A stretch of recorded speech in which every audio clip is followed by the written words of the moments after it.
রসুল মদিনাতে এসেছে, একটা বাড়িতে অবস্থান করতেছে। সংবাদ সারা মদিনায় ছড়িয়ে পড়ল, দলে দলে লোকজন রসুলের সঙ্গে সাক্ষাৎ করতে আসলো।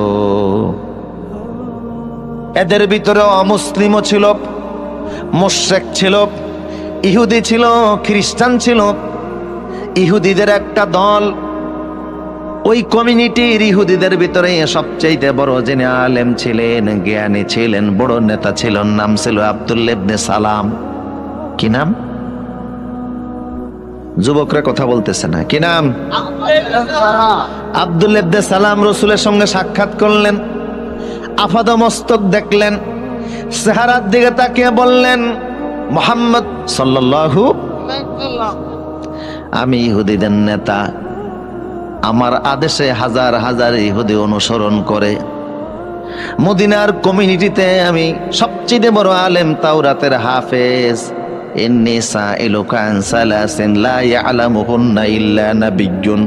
আমি আপনাকে 3টি প্রশ্ন করব। আমার বিশ্বাস নবী সারা পৃথিবীর কেউ এই 3টি প্রশ্নের অ্যান্সার জানে না। একমাত্র নবীরা এই 3টি প্রশ্নের অ্যান্সার বলতে পারবে, পৃথিবীর আর কেউ পারবে না। আপনি যদি সত্যিকার অর্থে রাসূল হবেন, নবী হবেন, তাহলে আমার প্রশ্নের জবাব দিন। রাসূল বললেন, তুমি প্রশ্ন করো। তিনি বললেন, আমার প্রথম প্রশ্ন হলো, আউয়ালু আশরাতুস সাআ মা হিয়া? মা হিয়া আউয়ালু আশরাতুস সাআ? কিয়ামত তো হবেই, পৃথিবী ধ্বংস তো হবেই, সাধারণ পৃথিবী আসমান জমিন সহকারে সব ধ্বংস হয়ে যাবে। কিন্তু কিয়ামত ধ্বংস, পৃথিবী ধ্বংস হওয়ার আগে কিছু কিছু আলামত ঘটবে। কিয়ামত, পৃথিবী ধ্বংস হওয়ার আগে বড় বড় কিছু আলামত সংঘটিত হবে। তার ভিতর থেকে পৃথিবী ধ্বংসের, কিয়ামতের বড় বড় আলামতের প্রথম আলামতটা কি? দ্বিতীয় প্রশ্ন, ইয়া রাসূলুল্লাহ, আউয়ালু তুআমিন ইয়াকুলু আহলুল জান্নাহ? জান্নাতের সেই প্রথম খাদ্য কি, যেটা জান্নাতীরা প্রবেশ করেই খাবে? তৃতীয় প্রশ্ন হলো, মা হিয়া ইয়ানজাউল ওয়ালাদু ইলা আবিহি ওয়া ইলা উম্মিহি? কখন সন্তান তার মায়ের মতো হয়, কখন সন্তান তার বাবার মতো হয়? রাসূল বললেন, আব্দুল্লাহ ইবনে সালাম, তুমি এখন আমারে প্রশ্ন করেছো, কিছুক্ষণ আগে জিব্রাইল তোমার প্রশ্নের অ্যান্সার গুলি আমারে জানিয়ে দিয়ে গিয়েছে। তোমার প্রশ্ন হচ্ছে কিয়ামতের প্রথম আলামত কি? আছেন আপনারা? কিয়ামত তো হবেই, এটাকে অস্বীকার করার কোনো সুযোগ, কিন্তু কবে হবে, কখন হবে? ইন্নাল্লাহা ইনদাহু ইলমুস সাআ, সেটা আল্লাহ ভালো জানেন। জিব্রাইল রাসূলুল্লাহকে প্রশ্ন করেছে, ও রাসূল, কিয়ামত কখন হবে আপনি বলেন। রাসূল বলছিলেন, মাল মাসউলু আনহা বিআলাম মিনাস সাইল। জিব্রাইল, আমি জানি না, আপনি জানলে বলেন। কিয়ামত কবে হবে সেই দিন তারিখ জানা নাই, তবে যেদিন পশ্চিম দিক থেকে সূর্য উদিত হবে তার 120 বছর পরে কিয়ামত হবে। আল্লাহু আকবার বলেন। আমার প্রিয় সদীপ, জিব্রাইল বলল, আব্দুল্লাহ ইবনে সালাম বলল, হে রাসূল, কিয়ামত তো হবেই, কিন্তু কিয়ামত সংঘটিত হওয়ার আগে যে বড় বড় আলামতগুলি ঘটবে, তার প্রথম আলামতটা কি? রাসূল বললেন, প্রথম আলামত হলো ওহিয়া নারুন তাহশুরুন নাস মিনাল মাশরিকি ইলাল মাগরিব। কিয়ামতের প্রথম আলামত হলো পূর্ব দিক থেকে একটা আগুনের কুণ্ডলী বের হবে, আগুনের ধোঁয়া বের হবে, জাপান থেকে বের হবে। কোন দিক থেকে? এই আগুনের কুণ্ডলী ভারত, পাকিস্তান, চীন, মঙ্গোলিয়া সহকারে বাংলাদেশ সহ এই পূর্বাঞ্চলের মানুষদেরকে তাড়ায়া পশ্চিম দিকে নিয়ে যাবে। আল্লাহু আকবার। এমন এক আগুন পূর্ব দিক থেকে আল্লাহ বের করে দিবেন, যে আগুনকে নিবানোর মতো ক্ষমতা পৃথিবীর কারো থাকবে না। এখন তো নিমতলিতে আগুন লাগলে বন্ধ করা সম্ভব, পানি ডাললে আগুন নিভে যায়, লঞ্চের মধ্যে আগুন লাগলে সেটাও নিবানো সম্ভব, বিমানের মধ্যে আগুন লাগলেও নিবানো সম্ভব। কিন্তু কিয়ামতের প্রথম আলামত হিসেবে যে আগুনটা আল্লাহ পূর্ব দিক থেকে বের করে দিবেন, ওই আগুনকে নিবানোর মতো ক্ষমতা পৃথিবীর কোনো ফায়ার সার্ভিসের নাই। এটা প্রথম আলামত। বুঝতেছেন কথা?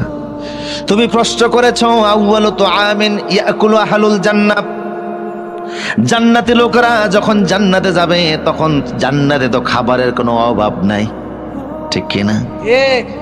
আদমকে আল্লাহ বলছিলেন ওয়াকুলা মিনহা রাগাদান, আদম যা খুশি তা খাও, যত ইচ্ছা তত খাও, কারণ বেশি খাওয়ার জায়গা হলো জান্নাত, কম খাওয়ার জায়গা হলো দুনিয়া। সুবহানাল্লাহ বলবেন না? আর আমরা এখন মনে করি না বেশি খাওয়ার জায়গাটাই দুনিয়া, তাই ইচ্ছা মতো খায়, নিজেরটাও খায় পরেরটাও খায়। খাওয়ার জন্য এত খাওয়া খায়, দেশের ব্যাংকে জায়গা হয় না, তাই বিদেশের ব্যাংকও টাকা পাঠায়। কথা বলেন ঠিক কিনা? এমন খাওয়া খায়, সব খাওয়ারই হিসাব নিবেন কে? হাসিবু কাবলা আন তুহাসিবু, আমি আল্লাহ ধরার আগে নিজেদেরকে একটু হিসাব করো, হিসাব কিন্তু হবে। কথা বলেন ঠিক কিনা? তো জান্নাত হচ্ছে বেশি খাওয়ার জায়গা, ঠিক কিনা বলেন? আর দুনিয়াতে আপনি যত খাবারই খান, স্বাদ পাবেন মাত্র 6 প্রকার। 6 প্রকারের বাইরে পৃথিবীতে কোনো স্বাদ নাই। আমি একবার দুবাইতে বুফের খানা খেলাম, প্রায় 100 প্রকারের আইটেম আমার সামনে দিছে। তা আপনি আর কয়টা খাবেন? যত খাবার খান স্বাদ 6 প্রকার, টক, ঝাল, মিষ্টি, ন্যানো, তেতো, পানসা। এই 6-এর বাইরে কোনো স্বাদ দুনিয়াতে আপনি পাবেন না, হাজারো প্রকার খাবার খেলেও। কিন্তু আল্লাহ বলছেন আলাম নাজআল্লাহু আইনাইন ওয়া লিসানান ওয়া শাফাতাইন, তোমাদেরকে আমি আল্লাহ টেস্টিং বাট জিহ্বা দিয়েছি, এই জিহ্বার মধ্যে স্বাদ দেওয়ার জন্য 10,000 সেল আছে।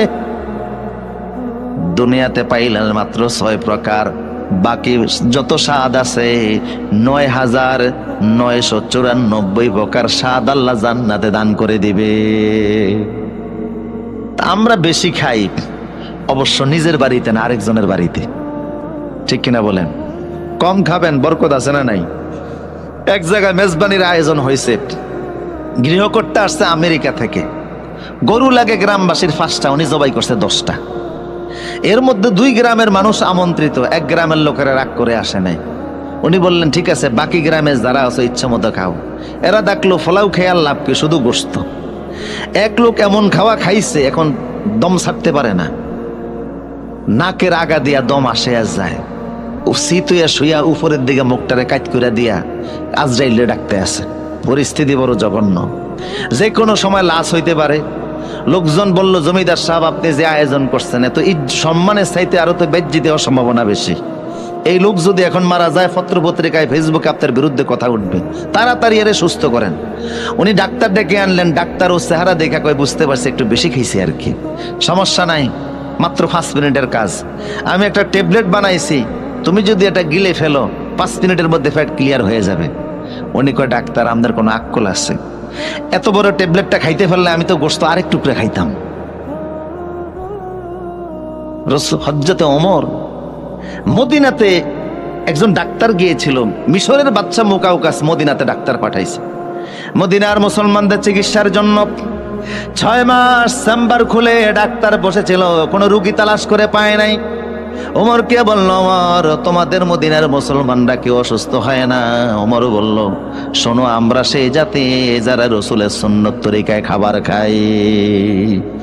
লা নাকুলু হাত্তা নাজুয়া, আমরা খিদা না লাগলে খাই না, আবার খিদা থাকতে থাকতে খাবার পরিহার করি। রসুলের সুন্নত অনুযায়ী খাবার খেলে কঠিন রোগে আক্রান্ত হওয়ার কোনো সম্ভাবনা নাই। আমার প্রিয় সদে, কষ্ট হচ্ছে নাকি আপনাদের? আব্দুল্লাহ ইবনে সালাম, তুমি প্রশ্ন করেছো জান্নাতীদের প্রথম খাদ্য কি হবে? জান্নাতেতে কোনো খাবারের অভাব নাই, কিছু খাবার হবে ও উতুবি মুতাশাবিহা, দুনিয়ার খাবারের মতো কিছু খাবার থাকবে, দেখলে চিনা যাবে এটা দুনিয়াতেও খাইছি। আবার কিছু খাবার থাকবে মালা আইনুন রাআত ওয়ালা উযুনুন সামিআত ওয়ালা খাতারা আলা কালবি বাশার, চোখেও দেখো নাই, এমন হাজারো আইটেম জান্নাতে আছে না নাই?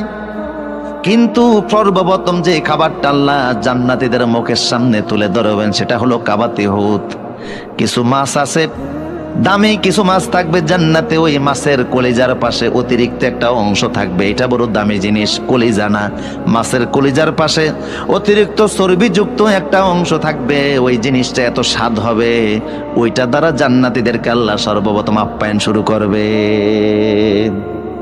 তোমার প্রশ্ন হচ্ছে, সন্তান কখন বাবার মতো হয়, সন্তান কখন মায়ের মতো হয়?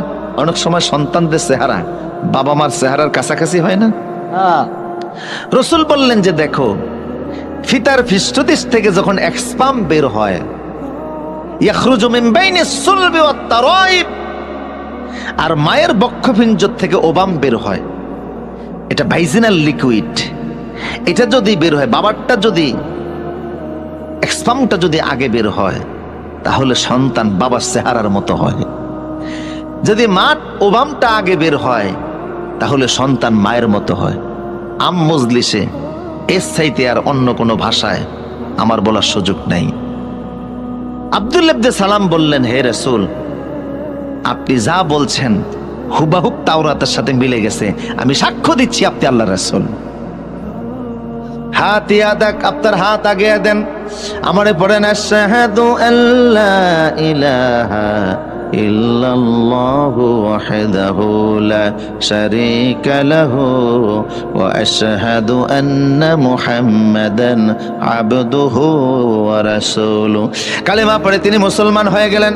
বললেন, হে রাসূল, আমি যে মুসলমান হয়ে গেলাম, আমি আগের থেকেই জানি যে আপনি আল্লাহর রাসূল। শুধু আমি নই, তামাম মদিনাতে এমন কোন ইহুদি নাই যে আপনারে চিনে না, কারণ তাওরাতে, ইনজিলে, আসমানি কিতাবে আপনার হুবাহুব যা বর্ণনা হয়েছে বাস্তব মুহাম্মদ। ইহুদিরা রাসূলকে কেমন চিনা চিনতো, আমার সাবজেক্ট খুব গুরুত্বপূর্ণ, তারপরে লোভ সামলাতে পারতেছেন। একটা হাদিস শোনাচ্ছি আপনাদেরকে, কষ্ট হচ্ছে মনে হয় আপনাদের। রাসূল সাল্লাল্লাহু আলাইহি ওয়াসাল্লাম যখন খাইবার বিজয় করলেন, খাইবার মদিনা থেকে প্রায় 70 কিলোমিটার দূর। খাইবার বিজয়ের পরে গনিমতের মাল হিসাবে যত সম্পদ, নারী আর শিশু মুসলমানদের হাতে আসলো, এগুলি বন্টিত হয়ে গেল।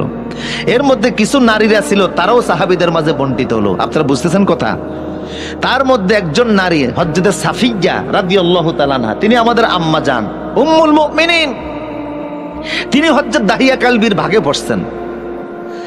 সাজ্জাদা সাফিয়া রাসূলুল্লাহর কাছে প্রস্তাব পাঠালেন যে আমরা এখন পরাজিত, আমার বাপ দাদা আপনার হাতে মারা গেছে, গোটা খাইবার কমিউনিটি আপনার হাতে চলে গেছে, ধন সম্পদ যা পাইছেন সব ভাগ কইরা নিছেন, কোনো আপত্তি নাই, কিন্তু আমি একজন নারী, সাধারণ নারী না। আমার বাবা হচ্ছে হুয়াই ইবনে আখতাব, যিনি গোটা ইহুদিদের নেতা, প্রেসিডেন্ট এই এলাকার। আমি হারুন নবীর বংশধর, মুসা আলাইহিস সালামের বড় ভাই হারুনের বংশধর আমি। কাজে আমারে জাত্তার কাছে তো আপনি বিয়ে দিতে পারেন না। বিয়ের ক্ষেত্রে আপনার নিয়ম অনুযায়ী একটা তরিকা আছে, একটা সমতা আছে, আছে না নাই? সমতা নাই বিদায় আজকে আমাদের দেশে ডিভোর্সের সংখ্যা বাড়তেছে। অপরিপক্ক বয়সে ছেলে মেয়ে প্রেম করে এমন এক জায়গায় চলে যায়, বাবাও অনেক সময় লোক লজ্জায় শরমে পরিচয় পর্যন্ত দিতে পারেন, এরকম আছে না নাই? মেয়েটাকে বাবা যেই পরিবেশে বড় করলেন, শিক্ষা দিলেন, মানুষ করলেন, স্বামীর সংসারে গিয়ে যদি ওই রকম না পায়, অশান্তি আছে না নাই? শেষ পর্যন্ত জীবনও শেষ করে দেয়। ইসলামে বিয়ের সমতা আছে। আপনি আমারে বিয়ে করুন ইয়া রাসূলুল্লাহ, অন্য কাউকে দিয়েন না। রসুল দেখলেন ঠিকই তো, মেয়েটা উচ্চ বংশের মেয়ে, হারুন নবীর বংশধর, নেতার মেয়ে। রসুল সাফিয়াকে আজাদ করে নিজে বিবাহ করলেন। বাসর করে যখন রাসূলুল্লাহ গেলেন, আল্লাহর নবী তাকিয়ে দেখে হযরত সাফিয়ার গালের মধ্যে 5 আঙ্গুলের দাগ। রসুল বললেন, সাফিয়া রে, তোমার গালের মধ্যে এত জোরে কে মেরেছে? 5 আঙ্গুলের দাগ লেগে আছে। সাফিয়া বললে, রাসূলুল্লাহ, আজকে সকালবেলা খাইবার আপনারা বিজয় করেছেন, গতকাল রাতে আমি আমার পূর্বের স্বামী ইহুদি স্বামীর সঙ্গে ঘুমিয়েছিলাম। রাত যখন গভীর হয়ে গেল, আমি একটা স্বপ্ন দেখলাম। কি স্বপ্ন দেখেছ? স্বপ্নের কথা বলতেই স্বামী আমার গালে থাপ্পড় লাগিয়েছিল। কি এমন স্বপ্ন দেখলা যে তোমার স্বামী তোমাকে থাপ্পড় দিল? সাফিয়া বলছে রাদিয়াল্লাহু তাআলা আনহা, ইয়া রাসূলুল্লাহ, আমি স্বপ্নের মধ্যে দেখি আকাশের চাঁদ নামতে নামতে, আকাশ থেকে চাঁদটা নামতে নামতে আমার ডান কোলের মধ্যে চলে এসেছে। আমি এই স্বপ্ন দেখার পরে ঘুম থেকে জেগে গেলাম। আচমকা আমার ঘুম ভেঙে গেল। স্বামীকে ডেকে বলছি, স্বামী রে, কি স্বপ্ন দেখলাম? আকাশের চাঁদ আমার কোলের মধ্যে চলে এসেছে। স্বামীর শরীরে যেই পরিমাণ শক্তি ছিল, সমস্ত শক্তি একত্রিত করে আমার ডান গালে 5 আঙ্গুল দিয়ে একটা থাপ্পড় বসিয়ে দিয়ে বলল, আহারে, তোর নিয়ে আমার দুঃখ হয়, তুই তো আমার থাকবি না, তুই অচিরেই মুহাম্মদের স্ত্রী হয়ে যাবি। আমার ইহুদি স্বামী সেও বুঝতে পেরেছে এই চাঁদ পৃথিবীর আর কেউ হতে পারে না, এই চাঁদ হচ্ছে মুহাম্মদ সাল্লাল্লাহু আলাইহি সাল্লাম। আল্লাহু আকবার। ইয়ারিফুনাহু কামা ইয়ারিফুনা আবনাআহুম। ওরা ওদের সন্তানদেরকে এতটা চিনত না, আপনি যে রাসূল তারা এইভাবে জানতো। বুঝতেছেন কিনা?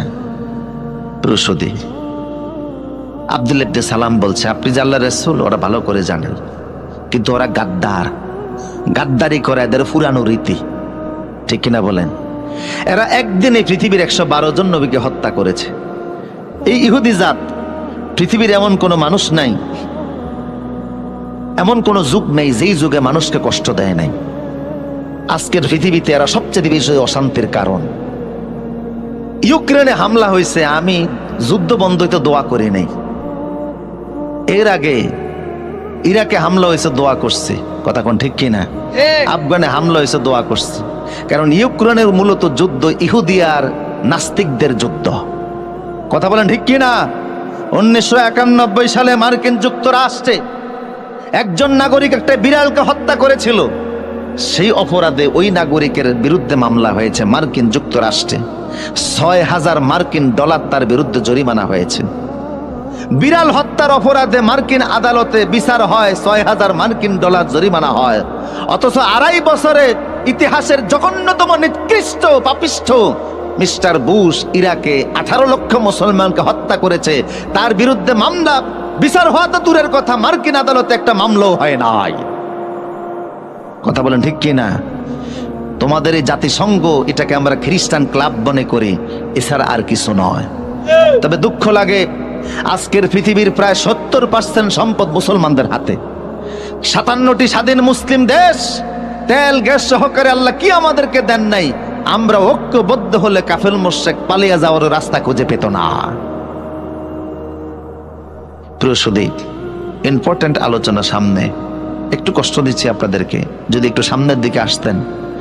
জায়গা কম হয়ে গেছে, প্যান্ডেল বড় করলে ভালো হতো। আমানুল্লাহপুরের ভাইরা যার যার আমানত নিয়ে সামনে আসেন, জুতা, মোবাইল, মানিব্যাগ, চশমা, ছাতাও যদি থাকে সামনের দিকে আসেন। একটু ফাঁকা জায়গাগুলি পূরণ করে সামনের দিকে আগে বসেন, যেহেতু দাঁড়ানো ভাইরা, পিছনের ভাইরা এসে বসতে পারে। শব্দ হবে না, আওয়াজ হবে না।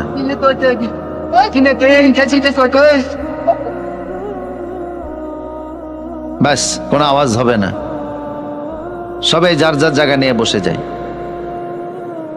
উচ্চকণ্ঠ বলিত আল্লাহু আকবার। পুরুষ সূচিত আওয়াজ দিয়ে বলুন আল্লাহু আকবার। আমার প্রিয় সুধী, মনোযোগ আছে তো আপনাদের? আব্দুল্লাহ ইবনে সালাম বলল, হে রাসূল, ওরা যদিও জানে তারপরও আপনাকে ওইভাবে তারা রিসিভ করবে না, কারণ এই গাদ্দারি তাদের পুরাতন অভ্যাস। কিছুক্ষণ পরে ইহুদিরা আপনার সঙ্গে সাক্ষাতে আসবে। আমি একটু আড়ালে যাই, লুকিয়ে যাই, পর্দার আড়ালে যাই। আপনি ওদেরকে ইসলামের আহ্বান জানাবেন, এরপরে আমার সম্পর্কে জানতে চাইবেন, দেখেন ওরা কি বলে। আব্দুল্লাহ ইবনে সালাম একটু পর্দার আড়ালে গেলেন। কিছুক্ষণের মধ্যে ইহুদিদের বড় একটা দল রসুলের সঙ্গে সাক্ষাৎ করতে আসলো। কথা বুঝতেছেন কিনা? আবু আইয়ুব আনসারীর ঘরে আসলো। ওরা আসার পরে সব ইহুদিদের কাল্লা রসুল বলেন, ও ইহুদিরা, বলি আহলাল কিতাব তাআলাউ ইলা কালিমাতিন সাওয়াইন বাইনানা ওয়া বাইনাকুম আল্লা না'বুদা ইল্লাল্লাহ। ও ইহুদিরা, তোমরা তো জানো আমি আল্লাহর রাসূল, এতে কোনো সন্দেহ নাই। আমি কোরআনের সাথে করে নিয়ে এসেছি, সর্বশেষ নবী হিসাবে এসেছে, রাসূল হিসাবে এসেছে। ঈসা এবং মুসা ওনারা আমার ব্যাপারে সত্যায়ন করেছেন, ভবিষ্যৎবাণী করে গেছেন যে আমি আসব। আমি যখন এসেই গেলাম, তোমরা আমার হাতে হাত রেখে কালেমা পড়ে মুসলমান হয়ে জান্নাতি হয়ে যাও। ইহুদিরা বলল, না, বাপ দাদার ধর্ম ছাড়ব না। রাসূল বললেন, এটা তোমাদের ব্যক্তিগত ব্যাপার। কথা বুঝেন কিনা? তবে তোমাদের মধ্যে কাইফা ফিকুমুর রাজুল আব্দুল্লাহ ইবনে সালাম, তোমাদের না একজন নেতা আছে আব্দুল্লাহ ইবনে সালাম, উনি কেমন মানুষ? সবাই বলল, ক্বালু হুয়া আখিয়ারুনা ওয়া আবুহু আখিয়ারুনা। আমাদের কমিউনিটির যিনি আব্দুল্লাহ ইবনে সালাম যার নাম আপনি বললেন, উনি আমাদের মধ্যে সবচেয়ে শ্রেষ্ঠ মানুষ, ওনার বাবাও সবচেয়ে শ্রেষ্ঠ মানুষ।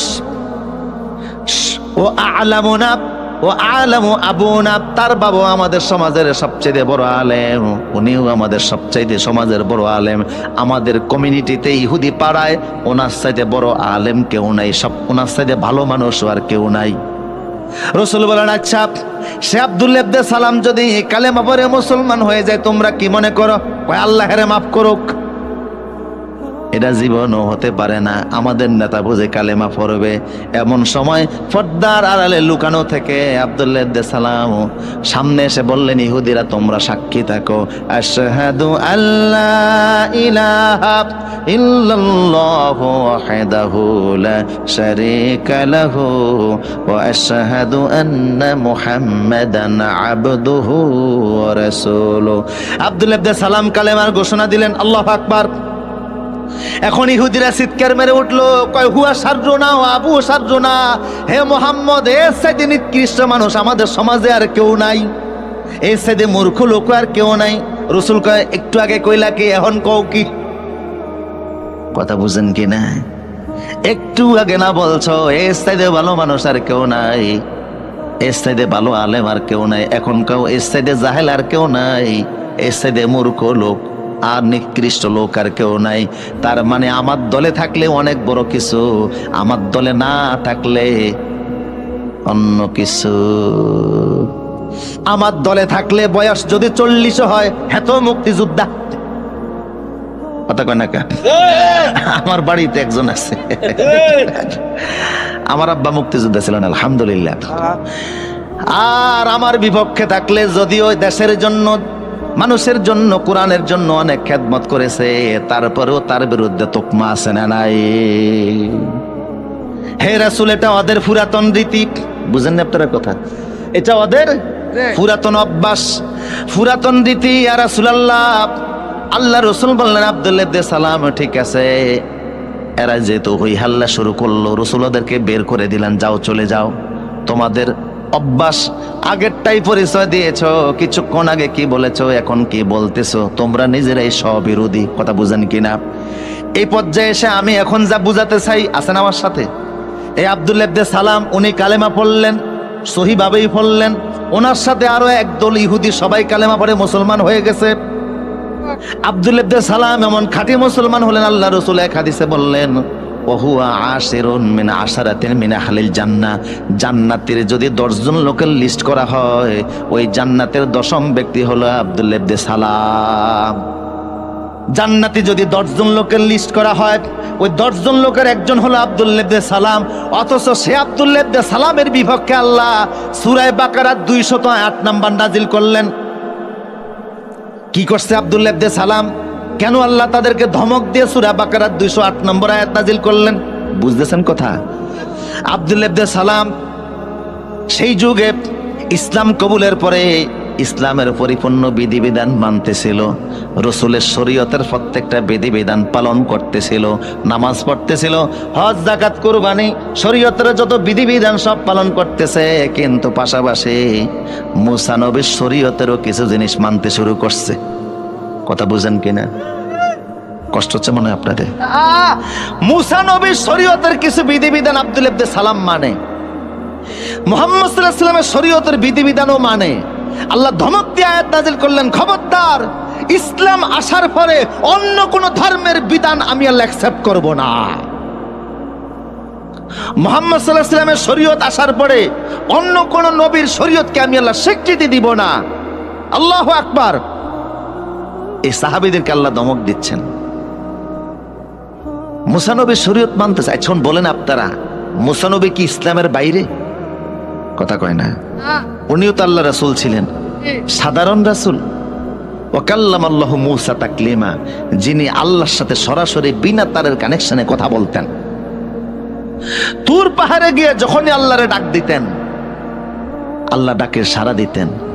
কথা বলতে গিয়ে বলছেন, আল্লাহ কথা বলতে এত মজা, না জানি তোমার দেখতে কত মজা। আল্লাহ বললেন, না দেখার চিন্তা কইরো না। উনি কয় না, একটু দেখি না চেষ্টা কইরা। আল্লাহ বলেন, টেস্ট পরীক্ষা দাও। টেস্টের নমুনা হিসাবে আল্লাহ যতটা পরিমাণ নূর তুর পাহাড়ে ছেড়ে দিলেন, উনি ওই নূরের হিট সহ্য করতে না পেরে বেহুশ হয়ে পড়ে গেলেন। ফালাম্মা তাজাল্লা রাব্বুহু লিল জাবাল জাআলাহু দাক্কা ওয়া খাররা মূসা সায়কা।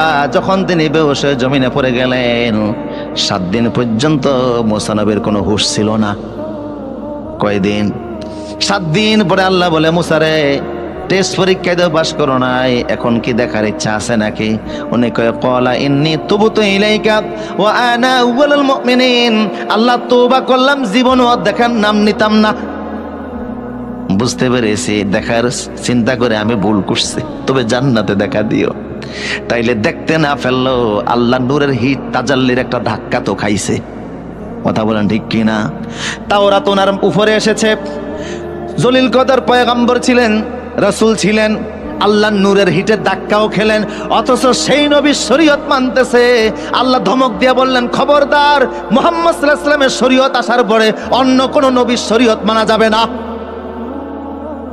এখন প্রশ্ন, আব্দুল ইবনে সালাম মুসা নবীর কি মানতেছিল যে আল্লাহ ধমক দিলেন? কথা বুঝতেছেন কিনা? উনি দীর্ঘদিন তো ইহুদিদের নেতা ছিলেন, ঠিক কিনা? আলেম ছিলেন। তো ওনাদের ধর্মের ইহুদি শরীয়তে শনিবারকে সম্মান করার একটা বিধান ছিল। ঐতিহাসিকভাবে ওনারা শনিবারকে সম্মান করতেন, আর আল্লাহ মুহাম্মদ সাল্লাল্লাহু আলাইহি ওয়াসাল্লামকে দিয়েছেন জুমার দিন। সুবহানাল্লাহ বলবেন না?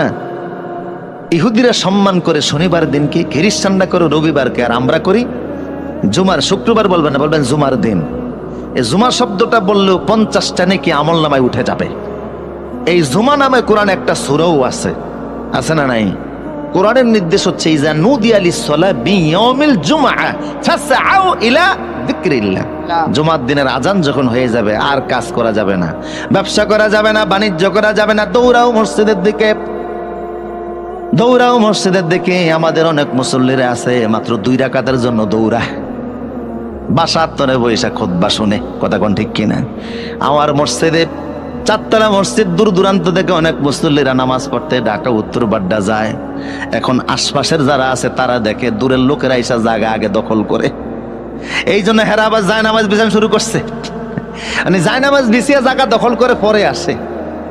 আমি যখন জানলাম, আমি ধমক দিলাম, পরে জায়নামাজ সরিয়ে লাইছে। রাসূল বলেছে, জুমার দিন তুমি যদি সবার আগে আগে যাও, ইমাম সাহেবের কাছে গিয়া বসো, অদানা মিনাল ইমাম, ইমামের কাছাকাছি বসো, ফাস্তামা আল খুতবা, খুতবাগুলি যদি মনোযোগ সহকারে শোনো, তোমার বাড়ি থেকে মসজিদ পর্যন্ত যেতে প্রত্যেকটা কদমে আল্লাহ 1 বছরের আমল নামায় সওয়াব দান করে দিবেন, আর 1 বছরের গুনার সমস্ত আল্লাহ আমল নামা থেকে মিটাইয়া দিবেন। হাদিসটা সহিহ। 1 বছর নফল নামাজ পড়লে, রোজা রাখলে যে সওয়াব 1 কদমে আল্লাহ আমল নামায় দিবেন, সেই সওয়াব। তার মানে হলো, তোমার বাড়ি থেকে মসজিদ পর্যন্ত যদি 100 কদম হয়, 1 জুমার দিনে 100 বছরের নেকি আমল নামায় উঠবে, 100 বছরের গুনাহকে আল্লাহ মিটাইয়া দিবেন। তাহলে আল্লাহ আমাদেরকে দিলেন কোন দিন? মুহাম্মদ সাল্লাল্লাহু আলাইহি ওয়াসাল্লামকে আল্লাহ কোন দিন দিয়েছেন? আর ইহুদিদের ছিল শনিবার। আব্দুল ইবনে সালাম পূর্বের অভ্যাস অনুযায়ী শনিবারকে একটু সম্মান করত। আর ইহুদি দরবে উটের গোশত খাওয়া হারাম ছিল। কিসের গোশত? উটের গোশত। কিন্তু ইসলামে হালাল না হারাম? হালাল। ইসলামে উটের গোশত খাওয়া হালাল। আব্দুল ইবনে সালাম বলছে, হে রাসূল, আমি ভালো করে জানি ইসলামে উটের গোশত খাওয়া হালাল, আমিও হালাল মনে করি, হারাম মনে করি না, কিন্তু পুরানো অভ্যাস অনুযায়ী হালাল মনে করার পরেও আমি খেতে চাই না। এই কারণে আল্লাহ এই মাত্র 2টি কারণে ধমক দিয়ে বললেন, খবরদার, ইসলামে যেহেতু উটের গোশত হালাল করা হয়েছে, পূর্বের অভ্যাস অনুযায়ী এটাকে বাদ দেওয়া যাবে না। অসুস্থতার কারণে, রোগের কারণে তুমি গোশত না খাও, সেটা ভিন্ন জিনিস, কিন্তু মুসা নবীর শরীয়তের কারণে উটের গোশত ছেড়ে দিবে, এটা আমি আল্লাহ বরদাস্ত করব না। কথা বুঝতেছেন কিনা? তোমার ডায়াবেটিস আছে, হার্টের রোগ আছে, তুমি গরুর গোশত না খাও, সেটা ভিন্ন জিনিস, কিন্তু অন্য ধর্মের ফিতির কারণে তুমি গরুর গোশত ভালোবাসবা না, গরু কুরবানি দিতে পারবা না। গরু কুরবানি দিলে অন্য ধর্মের প্রতি তোমার অশ্রদ্ধা হয়, এটা ইসলাম কখনো মেনে নিতে পারবে না। ভিন্ন ধর্মের কারণে শরীয়তে মুহাম্মদের কোন জিনিসকে অবজ্ঞা করা হবে, এটার কোনো সুযোগ নাই। কেমন সাহাবীদেরকে আল্লাহ ধমক দিলেন, শনিবারকে সম্মান করে আর উটের গোশত খায় না, আল্লাহ ধমক দিয়ে দিলেন, খবরদার, মুহাম্মদ সাল্লাল্লাহু আলাইহি ওয়াসাল্লামের শরীয়তে যা আসছে তা মানতেই হবে। কথা বলেন ঠিক কিনা? এর বাইরে অন্য কোন ধর্মের বিধিবিধান মানা, এতক্ষণ তো যে কইছেন, এবার আপনাদেরকে ধরতেছে। এই যে খেলা আসছে, কি আসছে? এই খেলা শব্দ নিয়ে তো এখন কত মুসিবত। কয় খেলা হবে, এটা আর যাই হোক রাজনৈতিক ভাষা হতে পারে না। কথা বলেন ঠিক কিনা? রাজনীতি একটা আদর্শ, ঠিক কিনা বলেন?